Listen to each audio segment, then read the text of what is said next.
Welcome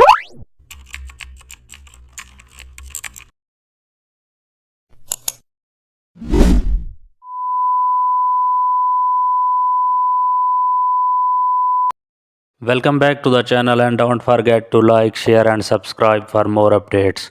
Today we are diving into an exciting tutorial how to create new blue pink gradient text. Open your document and type bold text in white. Then go to the gradient overlay in styles. Click the gradient editor and select two vibrant tones, pink and cane, and add an extra stop in between from smooth blending. Set the gradient style to linear. Change the angle to 45 degrees for dynamic flow. Increase opacity to 100% for vivid color.